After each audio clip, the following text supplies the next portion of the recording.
Bonjour, mon nom est France Mentas, courtier immobilier. La différence entre une préqualification bancaire et une lettre de financement finale. La préqualification bancaire se fait en 3 étapes. La première étape, c'est on va vérifier si vous avez bien votre mise de fonds. Donc, ça va être vérifié d'avance. La deuxième étape, on va valider au niveau de la capacité de votre pouvoir d'achat, en fait.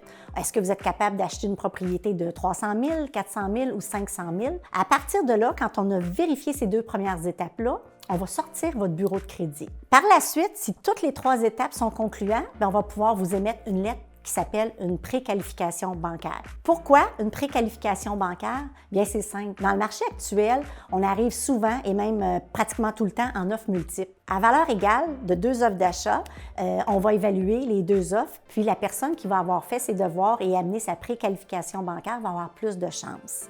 Puis je vous dirais que dans le marché actuel, même au niveau des visites de propriété, il y a des courtiers qui nous demandent, en fait, les vendeurs des courtiers nous demandent d'avoir une préqualification pour visiter la propriété. Donc, c'est super important. Félicitations, vous avez magasiné votre propriété, vous avez une offre d'achat acceptée. À ce moment-là, on va prendre l'offre d'achat de la propriété, le soumettre au souscripteur et il vous retournera une lettre finale de banque avec l'adresse de la propriété et un numéro de prêt qui est lié à la propriété. Si vous avez des commentaires ou des suggestions, faites-moi en part dans les commentaires. Sur ce, je vous souhaite une excellente journée.